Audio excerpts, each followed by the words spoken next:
Darleide, obrigado por estar com a gente. Você tem uma experiência enorme para falar sobre o assunto.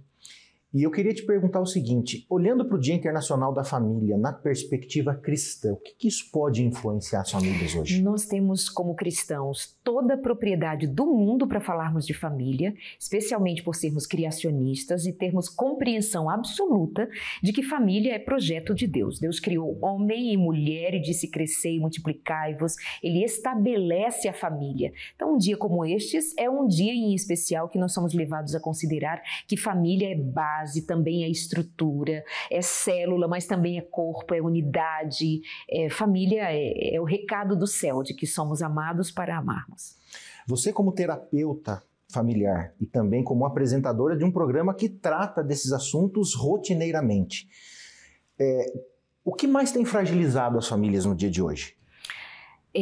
Especialmente o envolvimento com entretenimento de modo geral, muito pontuado no uso indevido ou fora de um propósito mais adequado das redes sociais, de uma tecnologia que nós deveríamos usar para nos favorecer. Nós não nos temos dado que a temos usado de maneira prejudicial, e isso perpassa todos os ambientes e situações da família, mas eu diria que esse aspecto é um dos mais presentes, assim, uma desconexão que isso causa, e aí eu ponho isso no ambiente do entretenimento, em especial pelo uso das redes sociais. A gente pode levar esse assunto em particular para os casais também? Também. Muitos relacionamentos estão sendo destruídos por conta dessa questão? Sim. Essa desconexão, ela vem muito em face de nós termos pouco tempo para ficarmos juntos, para nos olharmos, para nos ouvirmos, sem celulares, sem uma tela grande à nossa frente, sem distrações outras, para que nós tivéssemos condições de nos ouvirmos uns aos outros. Eu costumo dizer que, por exemplo, as crianças, elas estão muito adoecidas, e não é porque faltam-lhes sapatos novos, roupas novas, brinquedos novos. Não, elas têm bastante, tem mais do que nós tivemos, tem mais do que a nossa família nos ofereceu em outros tempos. Elas têm bastante coisas, mas elas não têm colo, não têm abraço suficiente para elas se sentirem parte. E aí você pensa, se as crianças não têm, o que os adultos estão fazendo? Eles também estão desconectados, ou por muito trabalho, por muitas dificuldades outras, até por subsistência, mas também por falta de planejamento, para que nós tenhamos cada item no seu devido lugar e separar esse tempo para ficarmos juntos. E isso tem sido motivo de muitos casais, sem perceberem, estão separados, divorciados, debaixo do mesmo teto. E eu queria te perguntar, olhando para o lado da fé, como é que a fé ajuda a gente a resolver isso? Ou a minimizar isso aí? A fé, ela de fato vai ser tratada como fé se ela me conectar com o meu Criador e eu me submeter ao que o Criador me orienta e trabalha em mim. Então, como que a fé? A gente precisa ter muito cuidado até quando trata de fé, porque há pessoas que ela tem fé nas árvores, elas têm fé no pensamento positivo. Então, nós estamos falando de fé em Deus. Nós acreditarmos em Deus, e se eu tenho essa crença firmada em Deus, eu vou ouvir a Deus. Deus, o que queres para mim? O que esperas da minha família? Qual o propósito que o Senhor pôs para mim nesta família? O que é esta família enquanto propósito teu? Então, isso vai dar a guinada. E quantas histórias e quantas pessoas podem testemunhar, e eu mesma já fui testemunha tantas e tantas vezes, de casamentos, de famílias que elas são restauradas, resgatadas, por uma única via. Elas foram resgatadas, elas pessoalmente foram tratadas pelo Espírito. A fé produziu nelas, pelo Espírito de Deus, frutos que são os frutos necessários para uma convivência familiar satisfatória. Por exemplo, se nós pensamos casamento, família, como hoje é o dia da família, nós vamos procurar na família se estão presentes ali os frutos do Espírito. Uma família não subsiste se não houver amor, fruto do Espírito. Se não houver paciência, eu tenho 33 anos de casada, eu nunca pensei em divorciar do meu marido. Então todos os frutos do Espírito vão aparecer ali. Se não os temos, não tem família. Agora, a gente pensando no relacionamento de pais e filhos, né? Há uma desconexão. A tecnologia ela vai afastando, ela vai colocando esse mundo virtual na vida das pessoas, e pais e filhos vivem uma cena hoje que acabou se tornando comum, não normal. Porque normal não é comum. Cada um sentado num canto, com um equipamento tecnológico na mão e vivendo em planetas diferentes, cada um está dentro de uma bolha. Há uma perspectiva, ou o que de repente uma mãe e um pai que está assistindo a gente aqui pode ouvir de alguém que tem propriedade para falar de como gerenciar isso aí, como resolver um problema desse? Eu diria que é muito didático se você olhar para fora da sua casa, olhar pela janela e ver quantos nós temos lá fora sofrendo, enquanto meninos e meninas, são muito jovenzinhos, adolescentes, uma quantidade imensa de crianças e adolescentes tentando suicídio, crianças e adolescentes perdidos, deprimidos, ansiosos, infelizes. Os consultórios de psiquiatria e de psicologia estão lotados de crianças e adolescentes.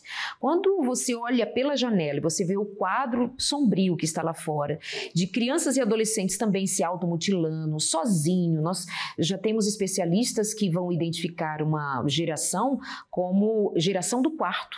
Elas estão dentro de um quarto, elas ficam com um computador ou com o seu smartphone, elas jogam, elas falam com pessoas estranhas e a família não se dá conta disso. Então, se você está com a gente aqui, nos ouve e pode refletir, olha para fora da tua casa, vê a condição em que muitos lá fora estão. Olha para dentro da tua casa. Talvez você já encontre na sua casa uma condição bem desfavorável para que nós chamemos de saudável. O que você vai fazer? Você não pode simplesmente levar seu filho a um psicólogo, um psiquiatra, sem que você considere que muitas vezes o motivo pelo qual nós estamos levando nossos filhos a profissionais de saúde mental, eles são motivos que precisam ser reorganizados, geridos dentro de casa, a começar pelos seus pais. Eu escrevi um material chamado Pais Preparados, Filhos de Caráter, distribuído aqui na Novo Tempo, de modo gratuito inclusive, que tem sido assim um dos materiais mais solicitados, justamente pela necessidade dos pais. Mas a primeira lição daquele material é justamente sobre a condição dos pais. O quanto os pais precisam ter reflexão própria, o quanto os pais precisam buscar ter saúde mental, conhecimento, meios, ferramentas para que eles administrem sua casa e gerenciem os seus filhos, inclusive no que diz respeito a sentimentos, emoções, comportamento, obediência, que é tão esperado pelos pais. Então eu diria que a perspectiva, se continuar como está, sem que nós nos movamos para mudar, é sombria. Mas se nós mudarmos essa jornada a partir de nós mesmos e da nossa casa, aí nós temos esperança. A mudança que acontece no mundo precisa acontecer primeiro dentro de casa. E se não forem os pais, quem? Os professores? As pessoas na rua, os youtubers, os influenciadores? Se não forem os pais, quem? Se os pais, a eles foram confiados seus filhos. Mas quando a gente fala de família, a gente fala do casal em si, a gente fala da educação dos filhos, a gente fala de todos que estão participando por ali. Eu acho que a gente até permeou alguns desses laços, mas nós precisamos tomar ciência. Tem uma pergunta que veio das redes sociais e aqui diz o seguinte: mesmo morando juntos, muitas famílias vivem distantes emocionalmente. O que pode ser feito para resgatar a convivência de verdade, o olho no olho? A gente pode começar por atitudes simples, por exemplo, fazer as refeições juntas. É possível que não consiga fazer as 3 refeições. Faça uma delas intencionalmente. Ou nós somos intencionais, ou nos reposicionamos intencionalmente, ou não há uma mágica, uma fada madrinha. Nós não cremos nisso, nós cremos no poder de Deus, no poder da palavra, na presença do Espírito, que nos dá sabedoria. Então, nós precisamos ser intencionais de pelo menos ter uma refeição em que nós estejamos juntos, na mesma mesa, sem celular, comendo e conversando de temas interessantes, leves, agradáveis de preferência. Os mais pesados deixa para depois, porque senão dá indigestão. A gente precisa ser intencional, precisa ter na agenda o tempo que vai ficar com os filhos, precisa ter na agenda o tempo que vai namorar, o tempo que vai ficar marido e mulher. Hoje é o nosso tempo. Ah, Darleide, mas e o romantismo? Se for com dia marcado, com hora marcada, não é romântico. Mas e daí?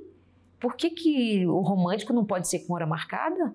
Quando nós namorávamos, a gente se encontrava com hora marcada e era tão romântico. Então, a gente também cria alguns atalhos que nos levam para um caminho bem infeliz.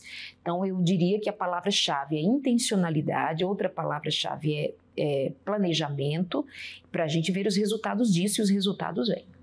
Darleide, para a gente terminar, queria que você deixasse uma mensagem para um telespectador ou para uma telespectadora que pode estar assistindo a gente, que está com conflito, né? De repente entre o casal ou casal e filhos, e que precisam de algo para resgatar essa relação de novo, para fazer da casa um pequeno céu, né? Como é o objetivo de todos nós cristãos, né? Que buscamos a referência de Deus, né? Para as nossas famílias. Queria que você deixasse uma mensagem.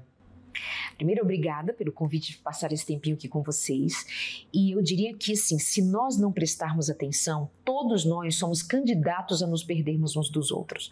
Nós somos participantes de uma sociedade extremamente consumistas, portanto, coisas passaram a ser mais importantes que pessoas. Passamos a fazer parte e fazemos parte de uma sociedade que nos avalia pela produtividade, então nós temos prazer em dizer que estamos morrendo de trabalhar, mas nós também já somos conhecidos, está posto que nós somos uma sociedade adoecida. E sabe o que mais adoece pessoas? Não serem amadas e também não colocarem em movimento o amor. Nós estamos perecendo por falta de sabedoria em praticarmos o amor. Se nós não nos amamos, então nós nem temos como dizer que amamos a Deus, porque Ele próprio diz: como dirão que me amam se não me veem e não conseguem amar aqueles a quem vocês enxergam? Então nós às vezes não enxergamos quem está do nosso lado dentro de casa. Às vezes tem uma mãe que está com o bebê no colo e ela não está prestando atenção no seu bebezinho no colo, ela está com um smartphone na mão e uma rede social olhando a vida dos outros. Então a mensagem que eu diria é: ou nós nos posicionamos para resgatarmos a nossa família, ou nós nos perderemos e perderemos a família. Isso está em nossas mãos, tomarmos o caminho. E veja bem, considere que muitas vezes nós estamos esperando que o outro mude, mas é quando a gente muda que as mudanças outras vêm. Que o Espírito Santo te ajude, que o poder de Deus e sua palavra nos instrua para que a gente viva o propósito de Deus em família. Darleide, eu queria te agradecer, eu sei da sua agenda corrida aí, nas suas atividades, né? Mas obrigado por estar com a gente, que o Espírito Santo continue iluminando a cabecinha, né? Eu tenho certeza que você tem sido, já foi e vai ser uma bênção na vida de muitas pessoas. Amém. Deus te abençoe Muito obrigada. sempre. A você também, sua família, a todos. Obrigada.